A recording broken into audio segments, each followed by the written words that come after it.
Big Bad Bike Show. Believe it or not, this is my third time trying an intro, so whatever comes out, we're keeping. This is a show where three guys do podcasting as an excuse to watch motorbikes on a weekly basis. My name's Sam McCauley. I'm your host, and as always, I am joined with Ash Hall. How do? And Chippy. Hello. Did your wife call you Chris? No, not really. Nah, she just calls What him does she call you? Tit. She doesn't really call me anything. We just kind of speak. We don't really need to address each other by name.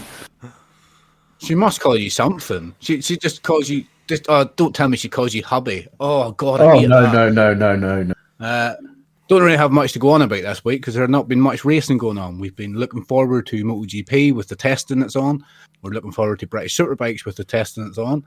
We're looking back at the World Superbikes, but there's no more testing that we know of in that. And we are generally just going to try and fill this week's podcast with as much as we can about motorbikes and, of course, a lot of bullshit. If you're listening, you can give us a like or subscribe or click the bell on YouTube, and you'll always be notified of when we have another video coming out. Has anybody had any feedback from the show? Has anybody been in contact to let you know what they've heard? Or Nope. No. I got a message from the old man. Oh, he did? Go ahead, Ash. So I, like I said on the previous podcast, when I was at the funeral, I spoke to Andy Hetherington, and I spoke to him yesterday on the phone, and he said he's listened to all of them, and he says he thinks they're great. So if he's sat there listening to them and he's basically still shoveling coal into his phone, yeah, I suppose it means a lot for somebody that's not into technology to actually even find a podcast. So, all good. I haven't had anything negative so far, really. Yeah, I've got a couple of messages just telling me the same thing. They like the banter, they like the show. So far, nobody's been messaging in telling us they hate it or they don't like it, which is probably a good thing, but I guess it's that's either because people are being polite or we're just not reaching enough numbers. Yeah. But no proper feedback as yet. Still waiting for the motorbike masses to get on their laptops or on their phones and use the email address, because if you do want to contact us, you can contact us by email. Like I just said, it's the podcast at bigbadbs.co.uk. Did you eventually go and give blood? Did I give blood? Yeah, well, that was the talk last week. It was about I didn't give blood. Whether you were going to go with Chippy and give blood or not. No, I wasn't going with Chippy at all. I told him I was busy. So I put. He wasn't busy. He was not busy. I put a little questionnaire on Spotify saying, should Ash give blood? And the answer was yes, he should get off his fat ass and give blood, or hell no, his life or his body has blood. And you got unanimous. It was Ash should get off his fat ass and give blood, albeit there was only one person answered it, and it was me. So it doesn't really matter, but yeah. So, I just think it's funny that you just seem to think that I'm just this horrible bad person because I didn't go this Sunday to give blood with you. I got a badge today. Oh, a badge. Did you get a Blue Peter badge? I got a give blood badge because it's me going back. It's only the second time I've done it, but are you gonna wear that on your jacket and parade it around? Look at me, I give blood. Stop a minute. You're giving Ash a hard time, and you've only given blood twice. All right, so as you know, there's not been a lot happening in terms of the bike world this week. There is a few things to talk about, but we're just going to go straight into the news, yeah? Just straight into news rather than try and talk about bong. Do you really want bongs? I would like a bong. I think it would make a difference. I'm not getting you an ATM. Boom. Have we not got like some little sounds we can use on this bloody Discord thing? Oh, I don't know. Not on I Discord. Can get some. Right, well, we're just going to have to... That's horrible. Bong you. Right. Okay. Give me a bong then. 16-time Isle of Man TT winner Ian Hutchinson has revealed he suffered a stroke while cycling in Spain 2 weeks ago. He thanked Jason O'Halloran for saving his life, and he said that he's all good now. There's not really a lot else in that story. I can't find much else about that. Yeah. So I'm guessing Jason must have called somebody. He must have been with him. Yeah, I think he was with him, but I don't know what he did. But yeah, apparently he saved him. That's scary, that, man. Yeah, very old. Yeah. Well, I hope he gets better soon. Yeah, I hope he does. Yeah. I hope he can get it. Whatever it was, it's not nice news to hear that. I've heard of it a few times. You always hear it in the pipeline, or you hear it through the grapevine that such and such had a stroke, and like that, it does come across sometimes whenever there's fat women who just take a stroke and then that's it. Yeah. I wonder if they'll let him. I wonder if they'll let him ride the TT. I wouldn't think so. It's pretty soon. Like it's literally just right in the corner, isn't it? Mm. I would imagine there would be some. Well, I don't know. They're bike riders. Every day these guys come off and get like serious concussion, and they get injuries that you think. And the rest of us would be like, "Well, that's me not working for the next 6 months," and they're like straight back on the bike going, "Let me ride." So who knows? I don't. One for the doctors, not for us. We can't really say anything like that. Yeah. Oh well, yeah. But that's way. We can ride anyway. He's a motorbike rider. If he gets to the line, the TT, and I wouldn't be surprised. But also the fact that he's had a stroke, if the doctors or whoever's organising the TT says you're not doing it, I similarly wouldn't be surprised. So we'll just take keep our ear to the ground on that one, see what's going to happen. But yeah, best wishes goes out to him. Yeah, hope he's all right. Absolutely. Give us another bone. Bong. Right. The only racing note this weekend is the MotoGP and BSB testing, as we've talked about. It's not really worth sitting here analysing the results because testing doesn't really mean anything anyway. But it is worth noting that Scott Ogden was fastest in Moto3 testing the other day, which I got a little bit excited about. But as I said, it doesn't really count for anything, so... You're terrible at this new stuff, Chippy. You just said the only note this weekend, the only... Racing note? Yeah, well, what about Daytona 200? Well, I haven't watched that, so you'll have to fill us in on that one. No, you haven't watched it, but I've been sending you messages constantly for the past 2 days telling you all about it. Now you've just went, oh, there's no racing that weekend. No. Moto America didn't kick off the Superbike season this week, even though Superbikes were not Moto America. But you know what I mean. LCR, Honda, and Aprilia released their liveries. There's some news. Yeah, but they're all the same. They are all exactly the same. The only reason they do them livery reveals is for the sponsors, so the sponsors can get the names out there. They are all exactly the same as last year. And so they can all meet up in a little tent somewhere and eat fucking macaroons or whatever it is, and drink champagne. Oh, look at me! I'm wealthy and I'm high up in Repsol. How weird was the LCR Honda reveal though? Yeah, Alex Rins's was pretty weird. Like, he had a dream that he had to build his own bike. It's just weird, wasn't it? Yeah. I mean, I'm looking forward to RNF Aprilia's reveal because their trucks are like a dark green, sort of salmon pink livery. It looks a really nice colour, isn't it? There's just the tiniest little bit of pink there, but yeah, the green. It looks really nice, doesn't it? It looks like maybe like a futuristic sort of colour. British racing green. I don't know if that's British racing green. Like a green Jags kind of green. A Jag. It's similar like the to old British Racing. Lotuses. Oh, I don't think nice. That would be nice. It's similar to British racing green. I don't know if it's exactly British racing green, but it's similar to it. But it is nice. It's like a metallic green. Would you say that? Metallic. Yeah. Who comes up with colours? Who comes up with the names for colours anyway? Like somebody says, oh, it's like, I don't even know. A metallic pearlescent pink. Or it's off-white. What the fuck do you mean it's off-white? What does that even mean? It's just a bit of dirty white, isn't it? Off-white. That's Magnolia. That's what off-white is. That's dirty white. Magnolia. Yes. Anyway, give us another bong. Bong. So, Northwest 200 news. The Motorcycle Union of Ireland Ulster Club has received a new insurance quotation for its 2023 events, which the Coleraine and District Motor Club and the other organising clubs are now considering. They've said, we're very conscious that time is now short with regard to the organisation of this year's Northwest 200, with it less than 8 weeks to go until race week. There is a pressing need for a final decision to be made as soon as possible for everyone involved in the event.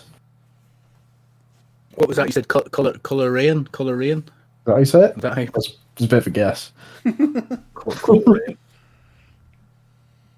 All right. Well, hopefully they can get it going then.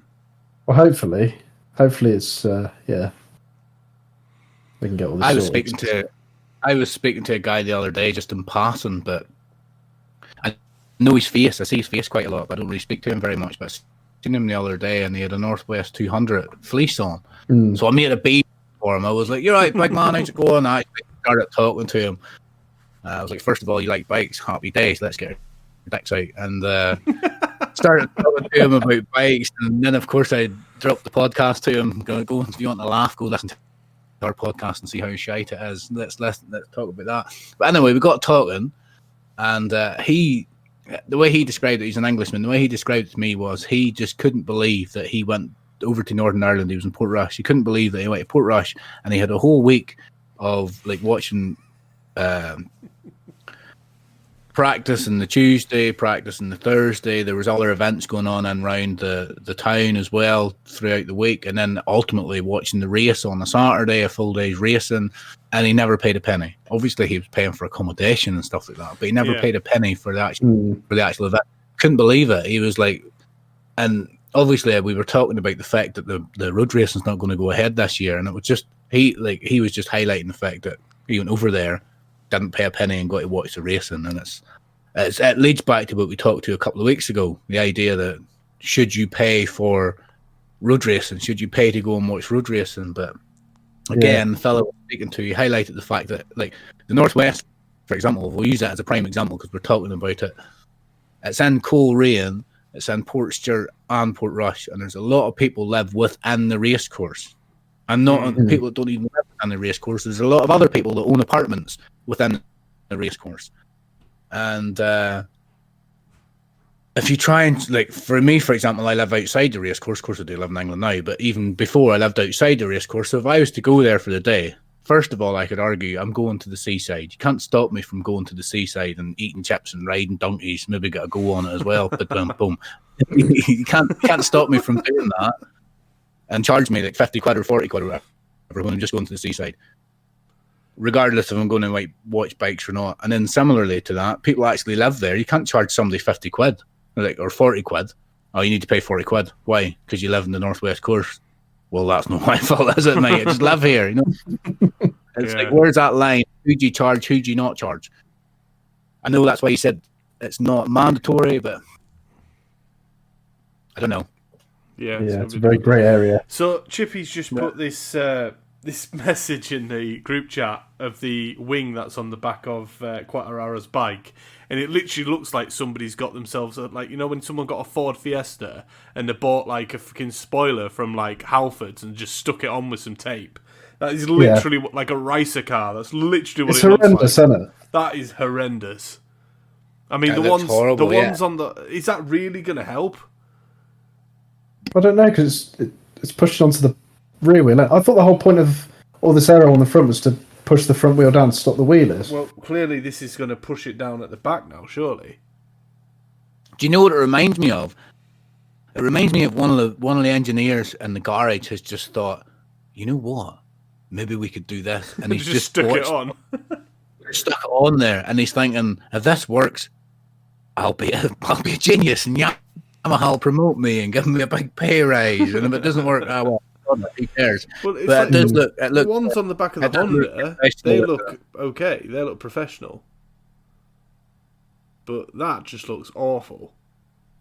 It's stupid. Because the thing is, the rider's right in front of it, so there's going to be no air getting to it anyway, surely. Well, it might, obviously, the way it'll obviously curl around the rider and like push off the back aerodynamically.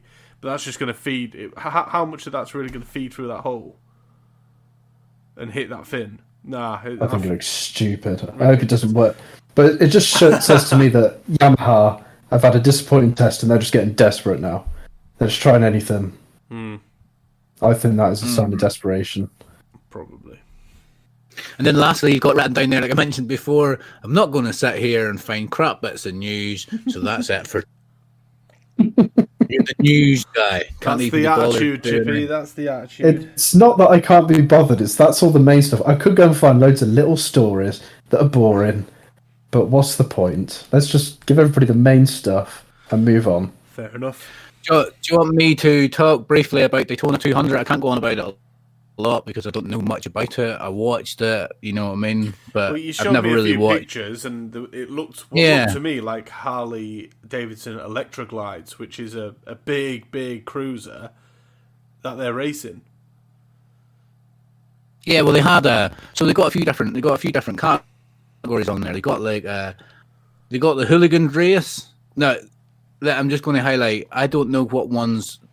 I don't know what happens in Daytona that's been moved on to Moto America, because apparently Daytona and Moto America were separate entities a few years ago, but then Moto America came in and bought them over or took them over or something. So now it's like, I think it's like unofficially, I'm not sure, it might be like the first round of the Moto America series, even though the superbikes don't go there, but the super sports do. So they've got like the hooligans race, they've got the King of the Bangers race, which is class. They've got the Twin Cup, which is like younger riders, you know. It's like, and there's some older dudes in there as well. So I get the impression it's like young guys that are making a name for themselves, and old dudes who are on their way out. And then you've got the Super Sport race, which is like the actual Daytona 200. But you've got like Yamaha R6s in there. It's really weird. They've got like Yamaha R6s. They've got like Suzuki GSX R750s. They've got Panigale Ducati 995s. But then they're all worked to a certain spec where they're all kind of the same. You know, they're all producing the same horsepower. They're all, you know, so the one's not just taking off and kicking the ass out the other one. That's like a super sport race, and that's the one that lasts like 57 laps. But the hooligan race, that was the one I sent you the picture of. So I was paying particular attention to that because Jeremy McWilliams is in it. You know, the ex MotoGP rider who's from Ulster. So I was paying attention to him. He's like an old leather belt, that guy. If you see him, he just... Yeah, that's what it reminds me of, like some old leather belt. It would be good in the Western, I think. Just that look about him. But yeah, so they were there was loads of other bikes, but the ones that really stood out was the Harley Davidson Pan America, and it was the Indian FTR 1200. Yeah, that's the Indian that they made. It's not been out that long. It's been out a few years, but not that long, and that's kind of like their sort of naked, aggressive type bike that they made. Yeah, well, there was BMWs on the grid, and there was KTMs on the grid, and they're all that sort of naked Mad Max look. You know, they're all that sort of. Whenever they're riding them, just with the riding style, your elbows are like way out. You know, elbows out, and yeah, it was really good racing. To me, watching it, I know there's other racing available. You don't just hate to watch sports bikes, but usually the production's not that good. You know what I mean? You hate to go. You can't watch it on TV, is what I mean. Go and watch it, which is fine, but to see something like that on TV being broadcasted with good production and commentators, it was refreshing to see something that wasn't just a sports bike. You know what I mean? Yeah. It was refreshing to see something else going around the track. I liked it. I really enjoyed it. I thought it was good racing. They don't last long, even though the actual Daytona 200 with the super sports, they go on for 57 laps. It's about a 3.6 mile course. These other ones, they only did like 6 to 8 laps, but they're still really fun to watch. I really enjoyed it.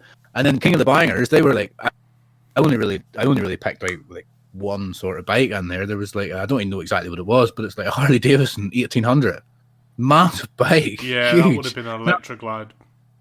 Probably. That's what they're racing about on. Again, they only did like 5 or 6 laps in these things, but yeah, it's good fun. And on the actual super sport race, Matt Truelove was racing around on it, so I was paying attention to him as well. Because I'm not sure if he's going to be doing the super sport for the entire season, but if he is, I'm definitely going to keep my eye on him. Yeah, but I think he was in around top 10 for a while. Like he was getting close to top 10, but then there was a red flag. The red flag came near the end. So what happened was they took off. They went round. There was a 57 lap race. They got about 52 laps through, and then there was a red flag. Now, I was thinking that's it, race is over. You're 52 laps into a 57 lap race. What's the point of going on? No, they were like, no, you need to finish 53 laps for it to be an actual race. Okay, so what are we going to do? We'll do another 10 lap race instead. And it's like, all right, so shit bust. It doesn't matter what happened previously. Obviously, if you've been lapped, you're still lapped. But for like the top 5 or 6, it was like, doesn't matter what happened previously. You've got a 10 lap sprint now, 10 lap sprint race. And it's like the guy at the front was like, but I was about 30 seconds in front of everybody else. Don't give a fuck, man. 10 lap sprint, that's it. But the guy who, I don't even know who won it. I can't even mind. I do know, but off the top of my head, it's not coming to me. But it's the guy that was leading it the whole way around and winning the race. Call him Dave. Dave won the race, yeah, that's who it was. Dave was the winner of the race. But it was really exciting, and it was a good weekend. You know, on the weekend when there was no racing on, you know, I'm using that in inverted commas. There was no racing on. There's no World Supers or MotoGP or British Superbike. It was nice to have something else to watch, and I'm going to watch the Moto America the whole season. I'm going to watch the entire season because why not? Do the motorbike podcast. I might as well watch some more motorbikes. That's what my wife really wants to hear. I've got more motorbikes to watch. But yeah, I'm going to keep my eye on it the whole season, and I'll keep you updated with what's happening in Moto America, and I'll do a better job of making sure I know who's in the lead and who's doing what, because obviously I was just watching it this weekend, throwing caution to the wind and not really taking many notes. All right. That's it. Yeah. Sounds decent. Also, Yeah, it was, Matt Truelove, he's Harry Truelove's brother in World Supersport. Yeah. It's his brother that's yeah. Guy. Yeah. If we were talking on the chat right now, I'd give you one of them sarcastic clapping memes. Yes, Chippy. What, with the seal? He's Harry Truelove. He's Harry Truelove's brother. Yeah. Just so you don't get confused. Yeah. I wonder if Harry Truelove was there, because obviously there's no World Supers around. Matt Truelove was at Harry Truelove's race, so I'd imagine he would be, surely. Why not? Got America. Oh yeah. So Josh Herron won the Daytona 200. Just got the results up. Great guy, I know. It was Josh Herron. Guess what bike he was riding? Ducati. Of course, Ducati. It's a surprise. And it's the Daytona 200 started in 1937.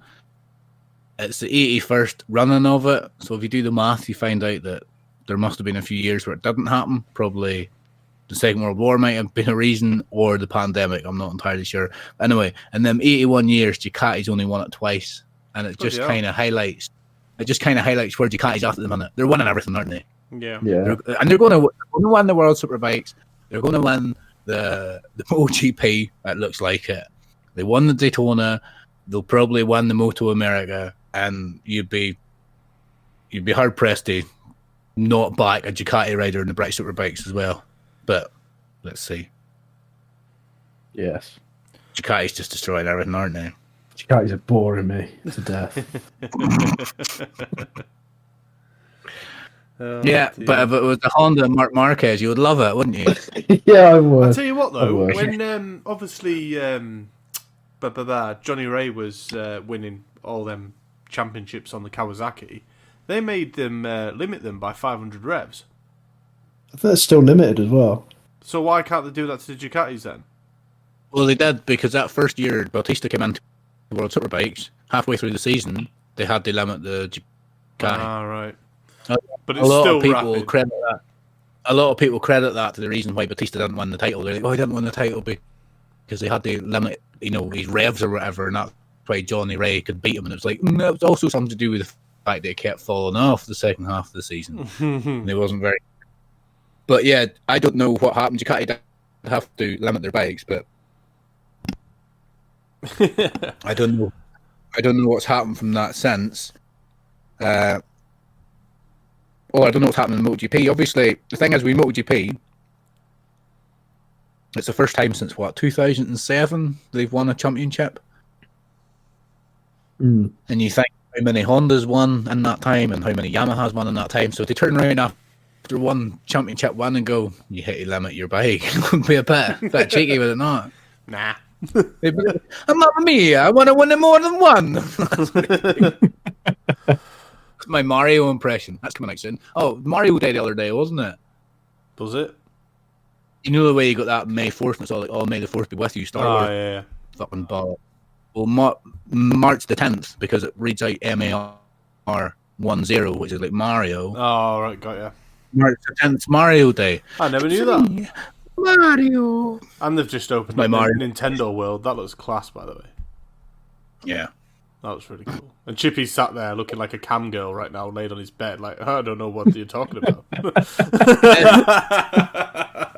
What sort of motorbike do you think Mario would ride? Whoa. Obviously, because Mario. I know exactly what he would ride. I know what he'd ride. Mario's like an Italian, isn't he? So he's like he would want to Nah. ride a Ducati. However, he's a Nintendo character, which is Japanese, but he also lives in America, so we might ride a Harley Davidson. So No, what would he ride? The only thing I could see Mario on is a Honda monkey bike. Simple as that. He would look class on a little Honda monkey bike. Or maybe even a Honda Grom. Have you seen them? The 125 Groms. They're cool. I'm going to Google it now. A Honda Grom. Yeah, they're really cool. How do They I spell? look like a pocket bike, if you like. They've got like scooter wheels, but it's a 125. Oh yeah. They're really cool Yeah, little I've seen things. You could easily chuck one in the back of your van and just like just take it with you when you go camping or something. You can buy a TYGA Honda MSX 125 Grom for like 380 quid. But you can do an upgrade on them as well. You can actually take the head off, put the different one on to increase it to 180cc. Yeah, didn't know that now, did you, Chippy? I've never even heard of this bike until you just mentioned it. I'm not very good with road bikes, as you know. You're not. I didn't know the name of it, but I have seen them before. Like I've seen them little bikes. They're Scooping a bike cool. I before. think they're really cool. Obviously, I wouldn't get one myself because I'd just look stupid on it. Just like- I'd look like it's just- Bowser in Mario Kart. I'd look like Bowser on it. Just like, Like, them little bikes. If you've got a really small commute or something, or if you just want to, do you know what I thought you were going to say then? Them sort of bikes if you've got a really small cock. That's genuinely what I thought you were going to say. is that not what Harley Davidson's for? Nah, Harley's a class. Is he trying to compensate for something? I don't know. I hope Hell's Angel hears that. Anyway, if you want to get in contact with us and tell us what sort of bike you think Mario would ride, just send us an email. Podcast at BigBadB.UK. Right, so we talked a little bit about Daytona. Do you want to talk us through, Chippy? I think you're the best man for it. Do you want to talk us through some of the testing? I know you say you don't want to mention it much, but we probably should talk a little bit about it. Looks like Ducati and Aprilia getting away from everybody else. Honda and Yamaha struggling in MotoGP. But some Aprilia have got so much aero on the front. And apparently Aleix Spargaro has been complaining of arm pump. Because obviously when you got all that aero on the front, it's more of a physical thing to ride. So I'm thinking they've possibly got too much aero on that. But apart from that, nothing really interesting. Apart from Alex Marquez is doing really well in testing. I know we say we shouldn't look into testing results too much, but he's always Yeah, at the you front. actually said that a minute ago. Yeah, but he's always at the Bagnaia. front. And he was the one who I've backed for the title, so Bagnaia at the top, isn't he? He's just at the top. I'll tell you what, I'll have a look to see if it's updated. Because it's still going on as we're doing this, so I'm going to see if what the latest one is. Yeah, so I've got Francesco Bagnaia top, Johan Zarco second. Go on, Zacco. I'd love to see. No, sorry, Quartararo second, Zarco third. Oh, I'm on the app. It says It says live timings, and it's telling me that. Might have Zarco gone. second. Yeah, he might have gone even faster. So fuck you, Chippy, on the app. Live This timings. is going to be a Well, big time- piece of editing, this. I'm keeping all this in. So Johan Zarco's well, according to the source I have, which is the MotoGP app. We're at the cusp here, people. We're not like these journalists that are at the side of the road listening to the bikes as they go whizzing by. We're not them guys. We're even better. We're using the app. So on the app it says that Johan Zarco second. I would love to see Johan Zarco win a race. It would be class. I've mentioned it before. It would just be really good to see him win a race. He really deserves it. He should have won a race years ago. Even his first year in when he was riding the Tech 3. And I know I'm digressing here because this is what I do because I think I've got ADHD and I just flip from one thing to the other. We were talking the other day about liveries and what was really nice, and I completely forgot about the Yamaha Tech 3. That was a class livery. I love that. It looked absolutely amazing, didn't it? Yeah. So Which one, sorry? The Tech 3 the Yamaha. Yamaha Tech 3 Yamaha or Tech 3 Yamaha. Yeah. In French. You've got a Tech 3 Yeah, Yamaha jacket, haven't you? That's why I put it on the other day and I was like, oh yeah. This one's nice too, that's right. What about BSB testing? Kyle rides at the That's top. the point. Leon I could Haslam just have a look at live timings. Andrew Irwin was third. Ryan Vickers was fourth. Glenn Irwin was fifth. Vickers had an off though. Yeah, that was yesterday. Sunday PM session still hasn't been announced, but yeah, that was earlier. Let's have a look now at the live time. You know how I know this, Chippy? Because Ride, Irwin, Haslam, Irwin, Bridewell, Kennedy, yeah. do you know how I know it? Because whenever you sent us the timings, I have it on my phone, especially for whenever we started talking about the British Superbike testing, so I would know. It's called being prepared. So whenever we write in the show notes that we're going to talk about British Superbike testing, and I asked you a question about British Superbike testing, you shouldn't have to go, oh, hold on a minute while I look and find it. You should have it there in front of. I'm drowsy. I tell you what, I did find out, which I don't know. I don't know how long ago they actually closed down. I was gutted because before my dad started racing, he went to Ron Haslam Racing School, and he did he did both courses, one on 600s and the elite on the 1000ccs. And I always said to him, if I ever do want to start getting into track days and that, I'll go to Ron Haslam School racing first. I had a look online, they're bloody closed down. Have they? Absolutely gutted. Do you think that the pandemic do it? Say again? Do you think did the pandemic do it? I don't Or know. did Ron Haslam I always thought to myself, if I'm going to start learning how to race, I'll be going to Ron Haslam Race School. That's where I'll be going. And yeah, they've closed down. Absolutely gutted. What do you mean? Have I ever decided to race? Well, no, you know what I mean. Like, 30 something now. No, but like my dad didn't start racing. My dad did not start racing until he was about 53. Chippy, have you ever heard of Ash's dad? No. No, there's a reason for that. Well, yeah, he was in Bemsey. You know, like who do you know from Bemsey? He's not exactly going to be breaking any records. Hey, won Senior Cup. Nah.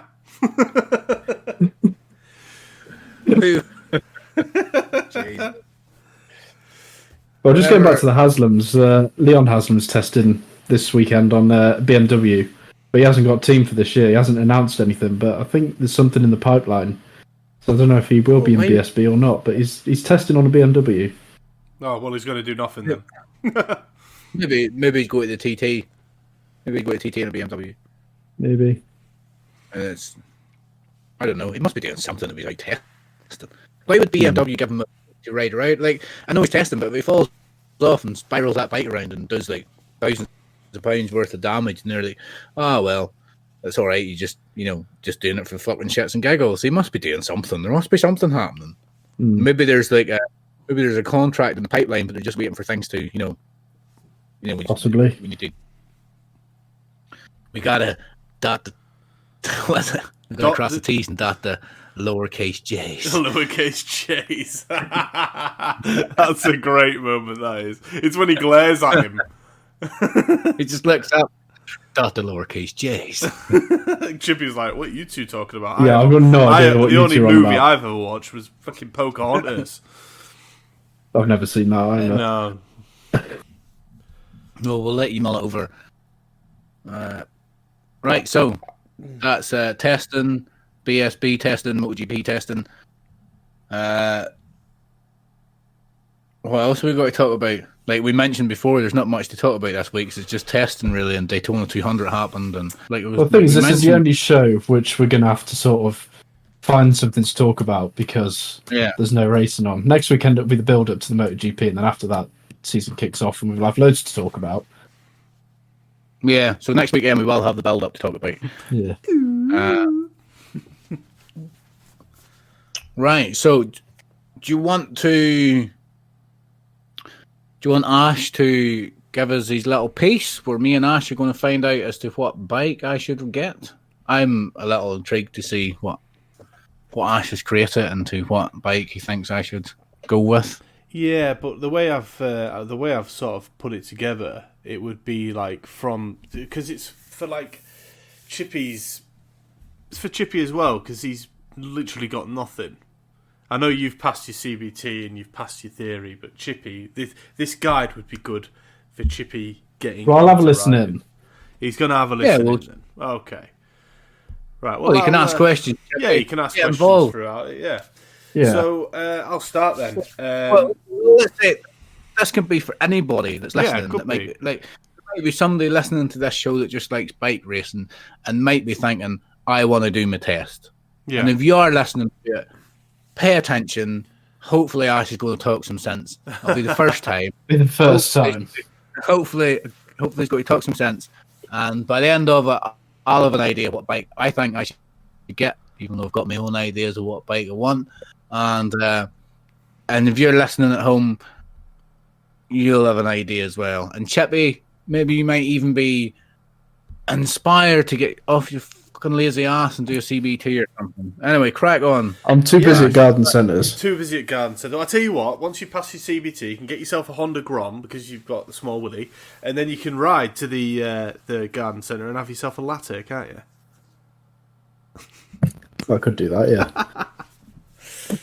Right, alright, let's get into it then. So, starting from the very beginning, like I say, there'd be people like Chippy that the only time they've ever ridden a motorbike was a 50cc twist and go, and he couldn't stop it and fell off or whatever he did.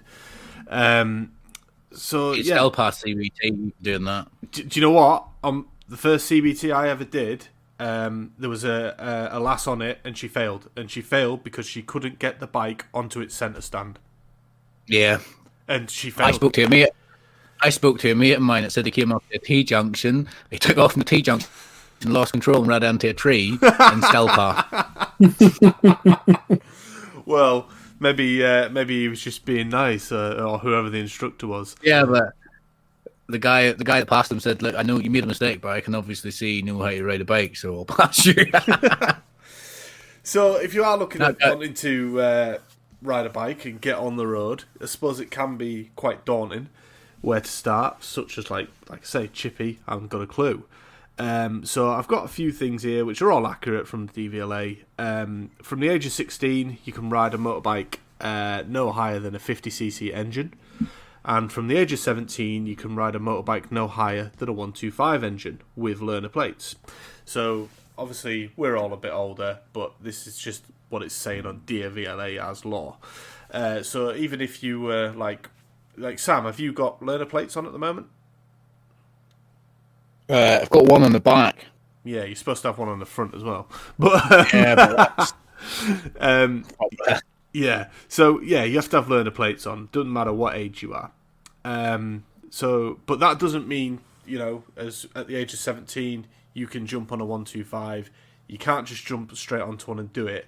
You have to complete, which is called a CBT test, which stands for compulsory basic training, and it really is very basic. Way, get on, you've passed your CBT. From this point on, let's go buy a 125. Yeah, you can go and buy a 125, and I would recommend anybody do that. If you've passed your CBT, you get on a 125 and just start riding. Even if it's like you, Sam, you've got it as like just a bike to go and ride whenever you kind of want.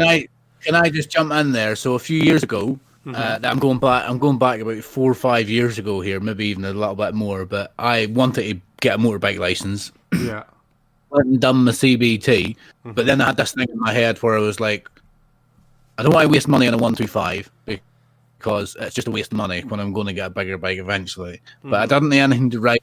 I didn't have a 125 to ride on, and I kept saying I'll do my theory test, I'll do this, so I'll do that, but just having that bike to ride on, just kind of every time you ride it, just kind of gives you that gives you that reminder as to why you want to get a motorbike in the first place. It gives you that feeling of riding a motorbike. But it also makes you build up that confidence as well, because So to get to the point I was going to make, I did a CBT about 5 years ago. I didn't get a 125, and I inevitably didn't ride a bike, and then I just kept making excuses to why I wasn't going to do my test. Yeah. But this time I did a CBT. I went out and bought a bike, and every time I jump on a 125, I know it's only a 125, and I feel a little bit sad when I'm on it every now and again, and it is only short term. But every time I ride my 125, it reinvigorates me as to why I want to get a motorbike, because I enjoy being on a motorbike. Yeah. So yeah, what you're saying, if you are doing a CBT and you do it, go and get 125. Yeah, doesn't have to be anything fancy, but obviously it's just to get that confidence level up of riding. I don't know anybody really that has gone through the whole test and then they can literally go out and buy a Ducati Panigale. I wouldn't recommend doing that at all, because you're just gonna end up chucking it down the road or doing something stupid. It's definitely better to learn about how a bike works with power going up in stages, I would say. So yeah, let's just say you've passed your CBT, but you've got a 125, you've ridden one for a bit, or even if you haven't, you want to carry on with your bike test. So you're going to have to pass your motorcycle theory test, which you did the other week, didn't you, Sam? I did, yes. And am I right in saying that you get a multiple choice test of 50, and you get 50 questions, and you have 57 minutes to answer them? You get 57 questions, or 50 minutes, or 50 minutes. And so you get something like that. 50 questions, and you get 57 minutes to answer them all. Yeah, something like that. To be honest, that is naughty. It's really easy. Yeah. If you're a 16, 17-year-old and you're going to do your theory test in motorbikes, might be a little different, might be more difficult. If you've been driving a car for a few years, it's naughty stuff. Unless you're a really shit driver, and then maybe not. But if you're a competent driver, it just asks you naughty stuff that you know the answer to. But I would say I definitely download some sort of app, like a motorbike theory test app, and just have a bit of a practice before you go in, because there might be some questions on there specifically about bikes that might sort of catch you up. And yeah, I did it. I got an app. I did the test. Like I said last week, I did the test about 10, 15 times, just over and over again. I never done any of the like crappy revision. But again, I've been driving for nearly 20 years, so I just went and done the test after test after test, and I passed every time bar once. And the one time I failed it, I was like by 1 mark. So I just did the test, and yeah, I did it for about like I said, 10, 15 times in a week. Kept passing it. I did my hazard perception once, passed it, and then I went and done the test. Yeah, it was easy. Hazard perception, that wouldn't have been any different from a car one, would it really? No, it was exactly the same. Where is the hazard? Exactly the same. Unless, like, the hazard doesn't change because you're on a bike. No. You know what I mean? I just wondered, because it's been a long time since I've done mine, so I couldn't really remember. I'm pretty sure it was, like you say, it's the same as a car one. So just make sure you don't click that screen too many times, because then it'll just fuck you off that screen and you'll lose marks. Yeah. So cool, that's the theory test covered. So you're going to have to pass that before you even obviously get to doing your bike test. So let's just say you've passed that. Awesome, well done. So once you've had enough tuition from your instructor and you are at the age of 24 or over, you can go for your full motorbike license. You'll need to complete 2 modules. Module 1 is manoeuvres in a test centre. That consists of various different manoeuvres, such as a figure of 8, emergency braking. There is one which is like a speed trap, so you have to get up to at least 30 miles per hour or over, and you go through that speed trap, and the instructor will put up the examiner will put their hand up, and you've got to come to a controlled stop, but you cannot lock your back wheel up. And my instructor, this is why you need an instructor as well. So my instructor said to me, when he puts that hand up, do not touch your back brake. He said, hover your foot over the back brake, slam on with your front, and lean forward. Because if you skid with your back wheel, it's an immediate fail. So that's what I did. I did exactly what he said. I slammed on the front, I leaned forward on the bike, and I just hovered my foot over the back brake as if I was pressing it, and I didn't skid. And I came to a controlled stop. So, there's a little tip for you there, because if you skid on that back wheel, it's an immediate fail of your first module. You must pass your Module 1 before you can proceed to Module 2. And Module 2 is just a road ride. It's just basically like the CBT. You have a radio fitted, the examiner will come with you, and they'll just give you directions on where to go, and they'll just be marking you on how safe you are riding. And that's literally it. And this is why, obviously, Chippy's like, I don't want to pass my test because it's a pain in the arse. It really isn't. It's really simple to do. And obviously you'll have all this to come, Sam. So, but it's if you get a good instructor where or that's near a test centre. I did all my training for Module 1 in the test centre. I actually did my test. So it was really handy because I literally walked in as if I was just with my instructor and just went. Yeah, same way you do your car test. Yeah. Same way you do your car test. You do the test in the car you've been driving for the past couple of weeks, so yeah, it comes second nature to you. So with the test, and obviously you pass your test, there is another thing I'm going to mention now. If you're under the age of 24, then you can only ride what's called an A2 compliant motorcycle. And you have to have... Say again? That's up to like 650 or something, isn't it? So it has to be 15 kilowatts of power or under. If it's 15 kilowatts of power or under... I was looking at a YouTube video the other day of like a Royal Enfield 650 Super Meteor 650. Yeah. And the guy that was doing the review said that you can ride it with is it an A2 or a... Yeah, so an A2. So if somebody's passed the test under the age of 24, they can insure and tax that bike and ride it no problem. But if you have a bike which is... there is a list of bikes which you can have restricted, which are over 15 kilowatts of power. So my mate, when he passed his test, he was 22, and he bought a Honda Hornet 600 naked bike, and he had to have a restrictor fitted to it because it was over that 15 kilowatts of power. So in my opinion, if you are going to pass it before you're 24, then just go for an A2 bike, because otherwise you're going to have to pay to have it restricted, which is just a pain in the ass, really. The full bike license age direct access used to be 21, but the death rate of 21-year-olds coming off bikes went through the roof. So they were like, nah, we're raising the age because there's too many idiots passing the test and just wrapping an R1 around a tree. So let's get to what bike I should be riding then. What do you think? Right. So do you want me to go through all of the sort of bikes that's available to you? Well, how are you going to figure out what bike I should be riding? Well, this is what. I can go for all of the bikes that you want that are available, and you could pick out of that what sort of suits you the best. Jesus, you can tell there's no racing on this week. Or you can just tell me, or I don't have to go through all of the classes of bikes. You could just tell me exactly what you... No, but if you go through all the classes of bikes, I'm still not going to know, am I? You go through the classes of bikes, I'm still not going to know, because you know the classes of bikes and what the classes of bikes are best suited for. So you're best asking me what I'm going to need the bike for. Okay. So what do you want to do on your bike? You've passed your test. You want to get a bike. What do you want to do on it? Do you want to go rapid everywhere, which obviously keeping within the law of speed limits? I'm not condoning anybody to speed. Do you want to do lots of touring, like going really long distances? Do you want a bit of both? Sports tourer.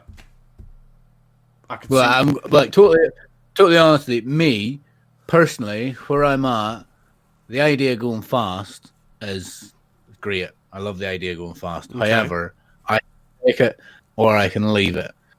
I have no need. Like, if I was in a position where I could go fast, probably would. You know what I mean? If I was in a long stretch away and it was late at night and I knew for a fact there was no speed cameras, I would like to put, just turn my right wrist around and go as fast as I could. However, I've no desire to be reaching speeds of like 150, 160 plus miles an hour. Not really. Right. I just want a nice... Me personally, I want something that I can commute to work back and forward on. And now that my children are growing up a bit and I've got a bit more time in my hands, I'd like to get back into following motorbike racing, because I've not done that for a few years because I've been fucking changing nappies and whatever. So they're at an age where... their mum finds them easier to deal with. I find them easier to deal with. So it's more justifiable for me to reignite my love in motorbikes and my hobby of watching motorbike racing. So I would like it to commute back and forward to work. Why not? Mm-hmm. And I would like it to commute to motorbike racing. And now I live in England, and if it's in Knockhill, I'd ride my bike to Knockhill. So that'll give you an idea how far I'd be riding. If for some reason Assen comes back onto the British Superbike calendar, I'd ride my bike to Assen. Maybe go to the TT. Right, okay. So you're wanting something that's sporty-ish, but you can tour on as well. Well, yeah, that's what you're getting from that vibe. Then that's it. Yeah, that's what I want. Yeah. So what you'd be in the market then for a sports tourer? I don't want a little riding Miss Daisy where I'm like, no. Well, that's then the perfect bike for you would be a sports tourer. So sports tourers are great because they're kind of the middle ground. You've got the sort of aspects of a sports bike there. They're pretty quick, but they're not a full thoroughbred sports bike. They are a tourer as well. They've got a comfy seat. The handlebars are raised up better, whereas a sports bike, the handlebars are put down obviously more into the dash, because when you're going around corners, you corner faster. So a sports tourer would be perfect for you. And there's loads of sports tourers out there that you could recommend. I would recommend a Honda VFR 800, a tried and tested sports tourer. Obviously, I've got a sports tourer, which is the Honda Blackbird, but I would not recommend you getting that because it is just like a Japanese missile on the road. So you think because you can handle it, Ash, and I can't? Is that it? I honestly think... Well, do you really think after you've passed your test it would be a good idea to get that? Because I don't. I'm looking at Honda VFR 800s. I tell you what, the Honda VFR 800 is a great bike. It really is. They made the VFR 1200, which was supposed to like be better than the 800, but it just flopped. It's not a good bike at all. It's got a smaller fuel tank. It's not as nobody near as many accessories for it and stuff like that. So yeah, well, that wouldn't be the bike I would recommend for a first bike after passing the test, but I would say it's a very good sports tourer, and that's the sort of area you want to be looking at. So you told me the other day that you had a perfect first bike for me. What was it? The perfect first bike. If I could, me personally, if I could go back and pick my first bike again, it would have to be the Suzuki SV650. It's and what were you looking for whenever you passed your test? Well, this is it. I was just sort of in the market, and it's another one of them things where it was just in the right place at the right time. I ended up getting a Honda Firestorm, which was 1000cc V twin. First bike was your, what was it, your Suzuki 650, did you say? No, that wasn't my first bike. If I was going back to picking my first bike again, that's what I would go for, the Suzuki SV650. But yeah, it's really reliable, grunty V-twin, not too much power to do anything daft, but they aren't slow either. They really are quite punchy. They use them a lot on in club racing, the mini twin. So looking back on it now, why would you get that? Reliability for one. They're absolutely bulletproof. They really are. They can take an absolute hammering. The servicing on it's quite long in time for servicing. Obviously, some bikes you have to service them more. It's A2 compliant as well. So if you're under 24 and pass your test, call it a VFR. Say again.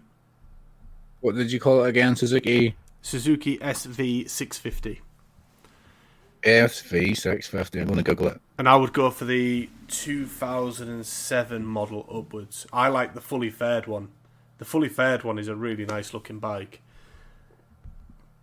You see, they say things that don't judge a book by its cover, and you kind of get that impression by motorbikes. You shouldn't buy a motorbike simply by how it looks. No, but you look at some. God, it looks really shit. It might be a great motorbike. It looks fucking shit. I'm not saying this one looks shit. This one looks. I think the nice. SV650s, the fully faired ones. You might be looking at the old one, which is the bubbly kind of one. In fact, well, I don't know. Have you got it up? I just tapped it into Google, and this is what came up. Show me the picture on your phone. For one of the first ones that comes up is this one. Well, I can't see that. No, go up.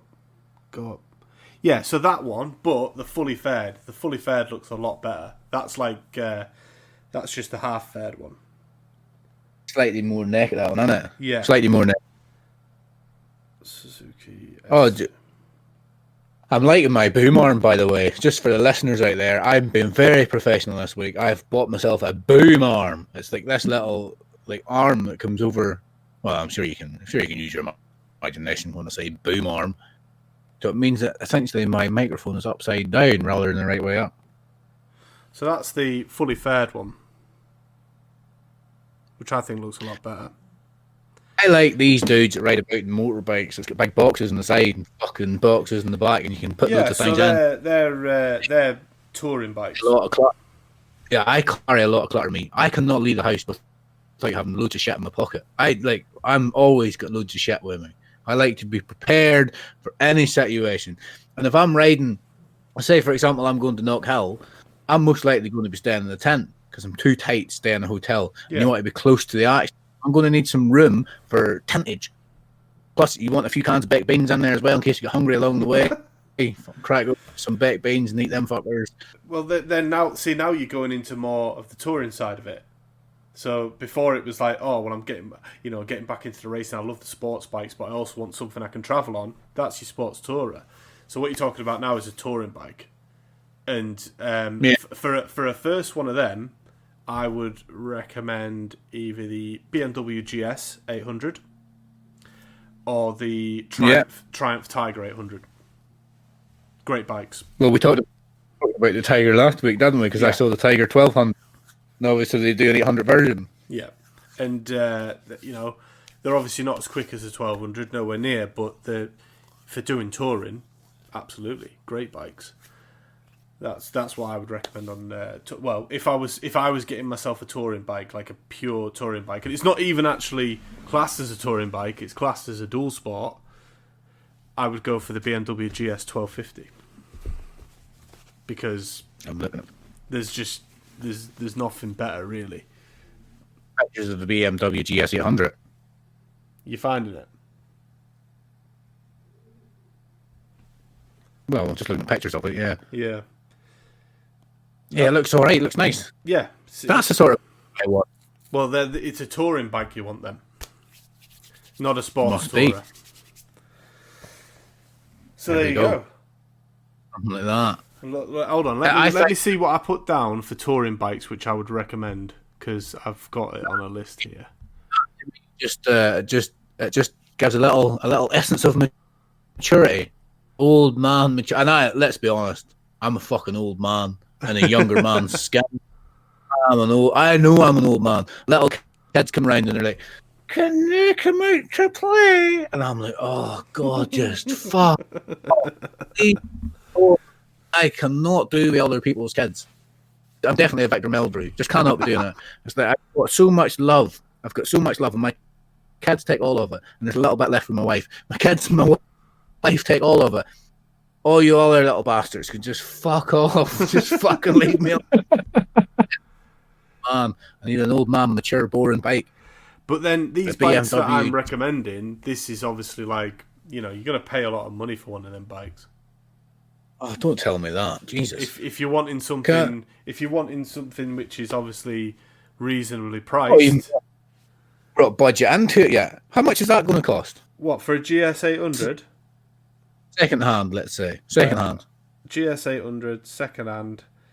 You're looking at about, for depending on mileage and stuff, let's just say on a ballpark figure of about 20,000. You're looking at about 6 to 7 grand. That's at the higher end of what I want to pay. Well, there you go. Not saying I could. And then a Triumph and a Tiger 800 is not going to be much different, really, because they're sort of newer bikes. If you're wanting something which is within a ballpark figure of about 2 or 3 grand, I would say, and I don't like the look of them. I hate the look of them, but it's the Honda 650 Deval. That's what I would say. Go for. Here's a question. I've got a question, and anybody else that's thinking of buying their first bike has probably got this question as well. And I say first bike, I don't mean your 125. You passed your CBD, buy 125. That's just a piece of shit to learn on. I'm probably going to keep my 125 because I'm going to buy a bigger bike, and I think I'll use my 125. I'm going to get myself a garage, and I'll probably just pull it apart that'll be the bike where I'll pull my 125 apart and just learn how the insides of bikes work. That's kind of what I want to do, but whether I do that or not, it's a different story. But the question I want to get to is, from your experience, and I'll listen to this, you're thinking about buying your first bike, might think the same thing. From your experience, should I pay big money for a first bike?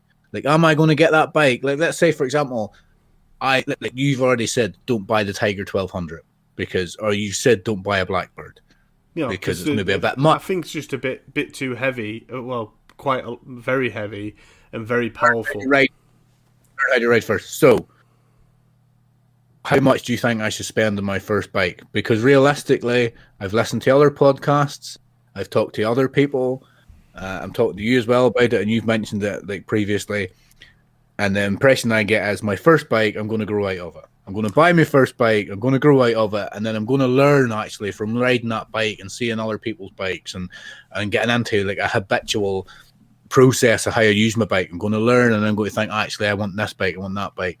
Do you think I should go, like, should I go balls deep in my first bike and buy what I want, big money? Or should I just buy a piece of shit and just actually learn how to ride first? You don't even need to buy, you wouldn't even buy a piece of shit. But I mean a piece of shit. But how much do you think I should pay on my first bike? What would you say? What would you say is the ceiling of how much you should pay for a first bike? I wouldn't go anywhere over $3,000, and that's being generous. That's being generous as well. Paying over $3,000. No, sorry, $3,000 the cut-off point. Yeah, you can pick up, like I say, you can pick up one of them Honda Devals, and they're a 650, really dead reliable, being a Honda. However, I've noticed with you, Ash, that you change your bikes as often as you change your socks. I've known you, 4 or 5 years, and you've had about 4 different bikes since the time I've known you. Yeah, but obviously, I had bikes for different reasons. So I had my Firestorm blew up. That's why I didn't have that when obviously I met you, because I would have brought that with me. The cam chain tensioner went, and it just I had to sell it to an Irish fella for spares repair.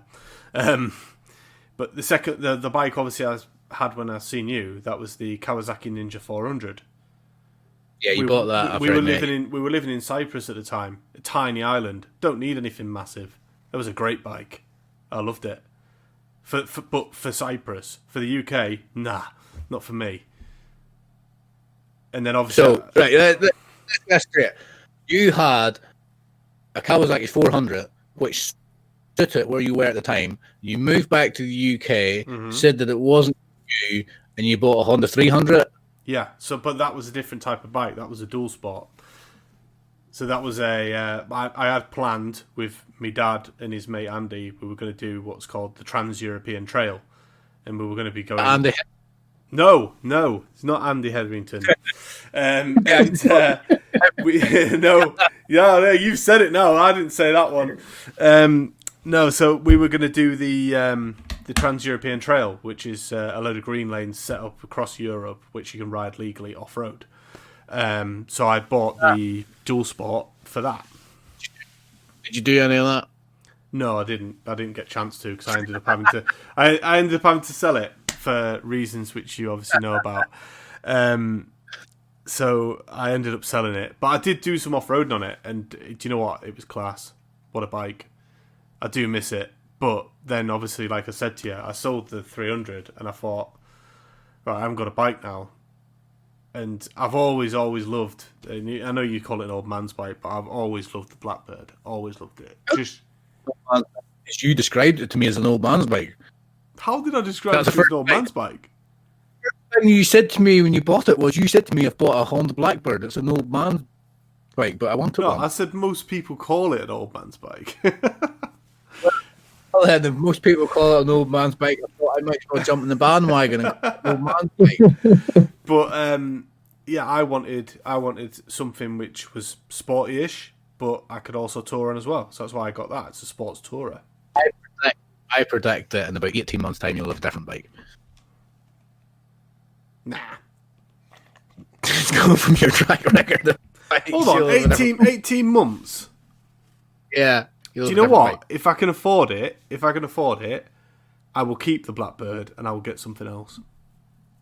But who the fuck can afford that? It's just, oh my god, I love it so much when you wind back that throttle. It is unbelievable. It's just so quick. Tacoma's pass my test and learn how to ride my bike. You can give me a go on it, eh? Yeah, I don't think you're having a go on my Blackbird. I don't fancy it being wrapped around a tree. But no, from what you've described, at first I thought you maybe wanted a sports tourer, but no, I would go down the tourer bike. I wouldn't go any higher. I'm being generous at that, at $3,000 for your first bike. Yeah. Obviously, you'll sell your 125. So you'll probably get what, 1,250 quid for your 125? Something like that, yeah. Well, after you've had it, because you haven't bothered with the chain and the battery and the tyre. If you see a Yamaha YBR 125 for sale on eBay, and don't get it. Battery, and I've cleaned the chain, and my tyres were brand new when I bought the bike. I just had to inflate them a little bit. That's it. So my bike's fine.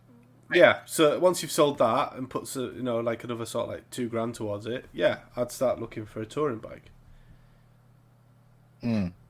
But you don't want you need something that's going to be reliable. So anybody else is looking for a bike? Anybody else is thinking of doing their test, or is just past their test, or is thinking about buying their first bike, or even they want to buy a new bike? What sort of things would you say you have to take into consideration when you're thinking about a bike?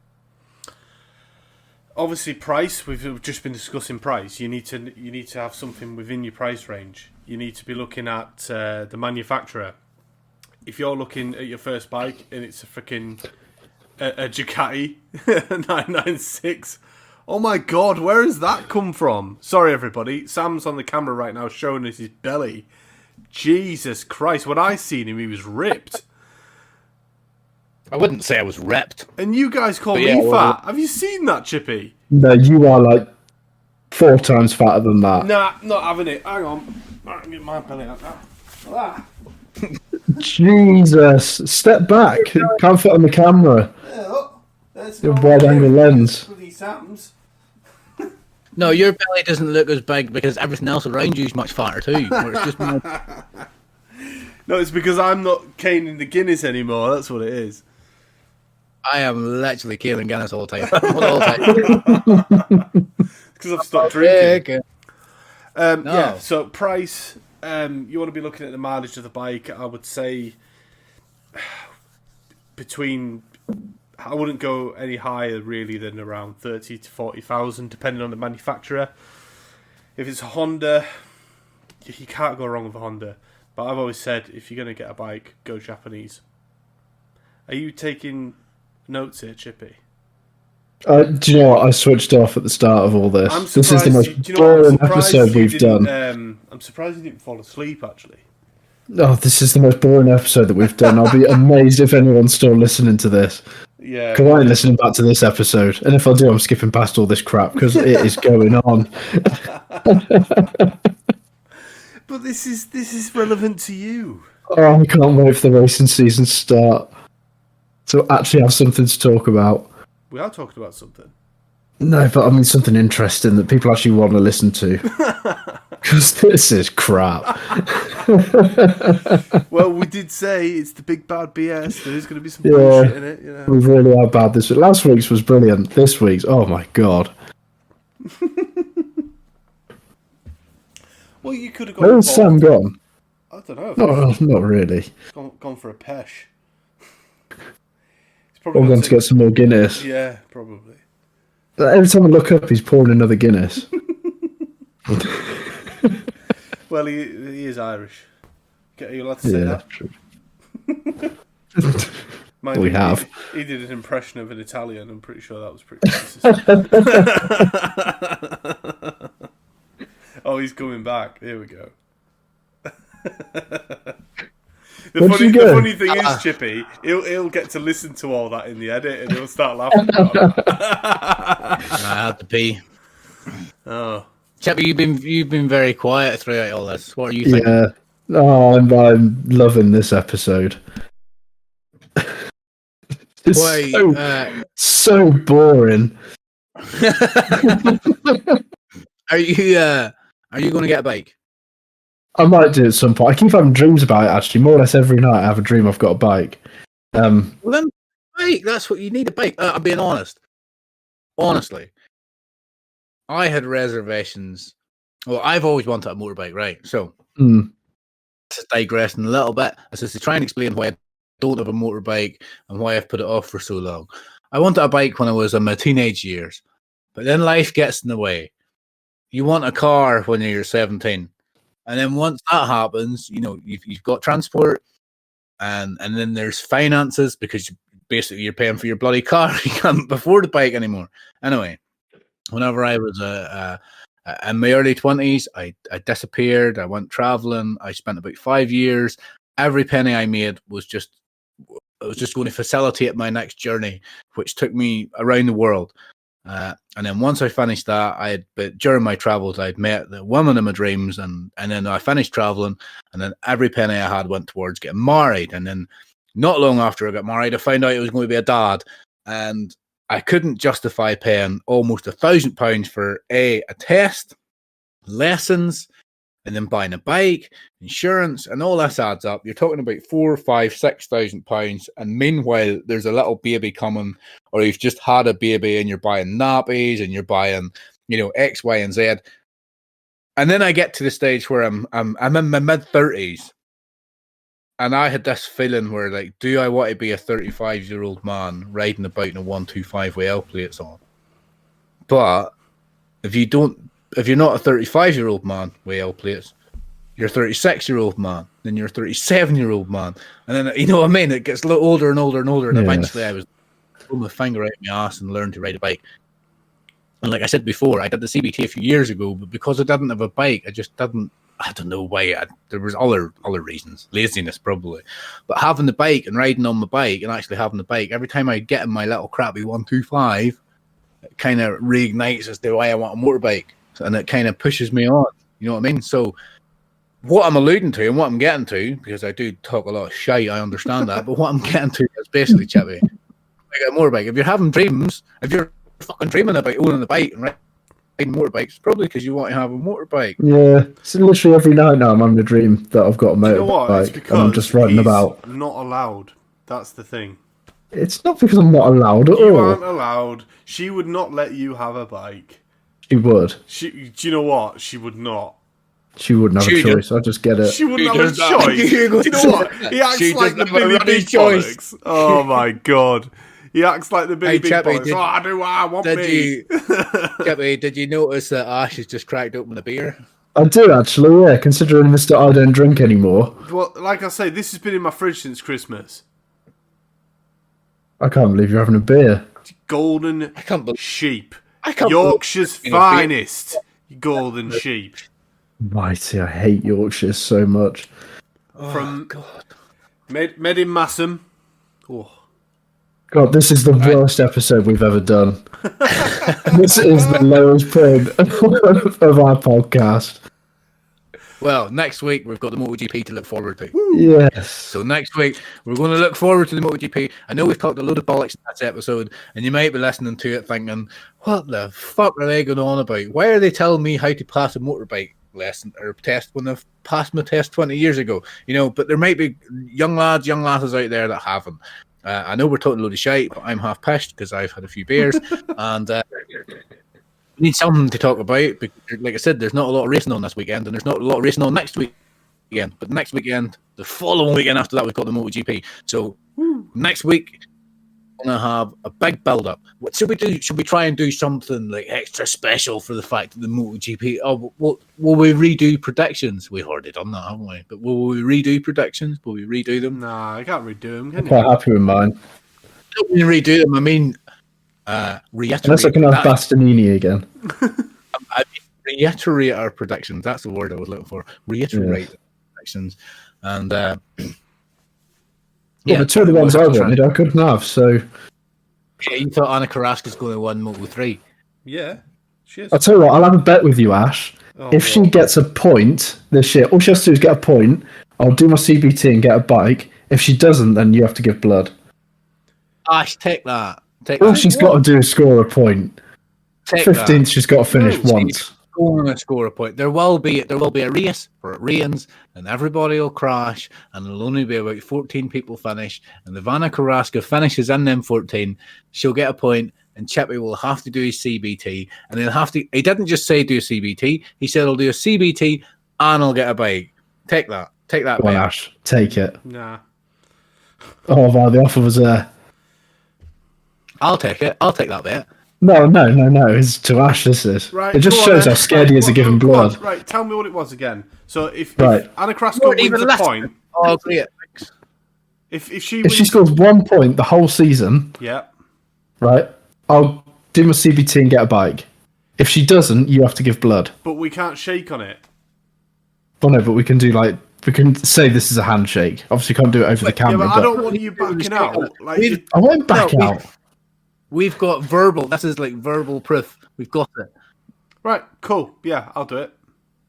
They're good for about 100,000 miles. These things, bulletproof engine. You can pick up one of them for about $2,000 with about 50,000 miles on. Anna Carrasco scores a point. You've got to do a CVT, and we get a video and put it on YouTube. Yeah, you can do that. He's just gonna get on it. He's gonna get on it and just go. "Ooh."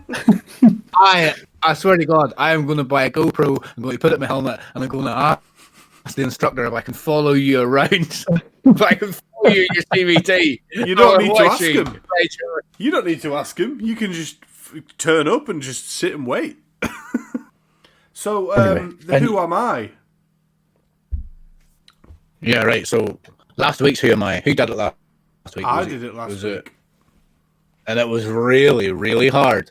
Sorry, I just, do you want me to read out what they were again or not? Yeah, Go on, read them out for anybody The- that perhaps didn't listen to last week's episode. Their last race was in 1981 in the 500cc Swedish Grand Prix. They were a TV host on an ITV show called Just Amazing, and they relocated to Australia as a motorsport commentator. And And the answer was Barry Sheen. it was Barry Shane. And we had one person email in, who seems to be the only person that wants to email in. It was Big Dazza, or Macaulay. I'm going to call him Big Dazza. Big Dazza emailed in. Yeah, he'd probably send me a message saying, don't call me Big Dazza, but I'm going to call him Big Dazza. Emailed in, and the answer is Barry Shane. He got it right, as I knew he would. We've got this week's Who Am I, and it's Chippy's going to do this week's Who Am I. So who, do you want to give us the clues, Chippy? Okie dokie. So this week, I was born in April 1972 in Wardsley, Staffordshire. Is it Wardsley? Wardsley? I don't know how you say it. Wardsley in Your Staffordshire. fucking clues, mate.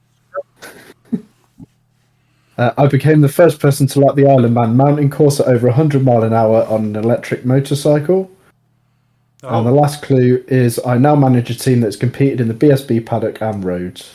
So it's a fairly recent person then. Electric bike. I got it today. You've Sam got it did get already? it. Yeah. I guessed already. Yeah. Was it in the chat? Oh my god, he does not read that R- chat. RTFC. Read the fucking chat. Yeah, so I guessed the first one I guessed, and he said no, and I knew it wasn't right. And I thought about it. The clue for me is he was born in 1972. I kind of thought, who's around that age? Who was riding electric bikes? And the second one was it was an educated guess, but it was a guess. I'll tell you the truth, it was a guess. But then I messaged Chippy privately, and I just said, it was that person, wasn't it? And he replied, yeah, it was. And that was without Google. Like, hands up, honestly, it was without Google. Well, Big Dazza will probably guess it. He's guessed all the others. He'll know it without it. Like, absolutely. It'd be amazing I if he's know- still I know listening it. to this episode. Nobody will be still listening to this episode. Oh, stop crying, you whiny little bitch. Have we got anything else to talk about? We Are we have really doing our MotoGP game?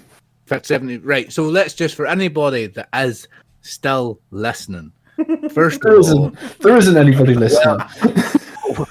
first of all, if you're still listening, well done. Well done. Yeah. You've managed to get through this episode. We know it's been a bit shit. It's not been a lot to talk about. We're dragging it out. We're not motorbike journalists. We're not motorbike racers.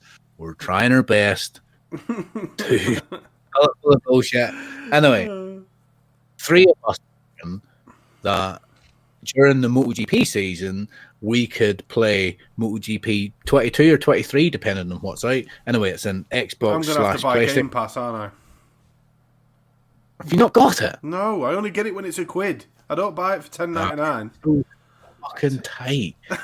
So tight. Or just buy the game, whatever. Anyway, the 3 of us were going to play MotoGP, the most recent MotoGP game, computer game. And we were thinking about we're going to stream it, and we're going to basically do our own season, our own MotoGP season to see who wins. So whenever there's a race in Qatar, we're going to have a race in Qatar. Whenever there's a race in Jerez, we're going to have a race in Jerez, for example, blah, blah, blah. And the idea being at the end of the season, one of us will inevitably be the champion, or at least the highest in the championship out of the 3 of us.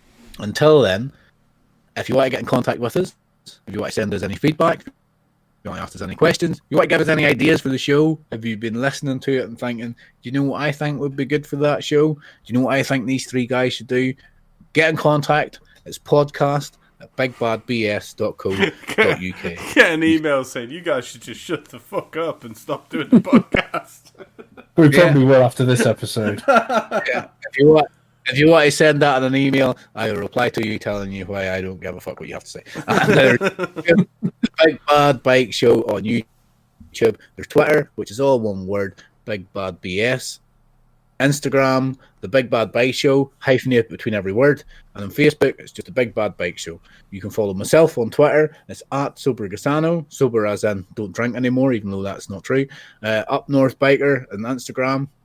That's it. That's us for the show. Again, we know it's not been a normal show. We've not really had much to talk about in terms of bike racing. I want to apologise for this week's show because it is terrible. Well, I tried my best. I'm not listening back to this. Well, I have to. You're going to have to edit it. I'll edit it in. I've been your host, Sam McCauley. I've been joined by Ash Hall and Chippy. And from us, it's goodbye and see you. Well, not see you, but join us next week. We talk more bullshit. Goodbye. See you later.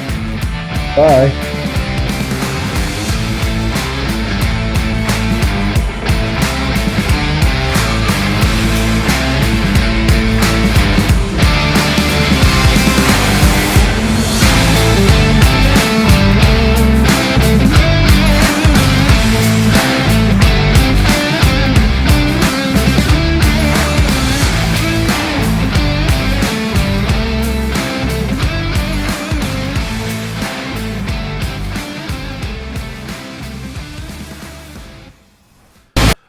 Well, that was shit.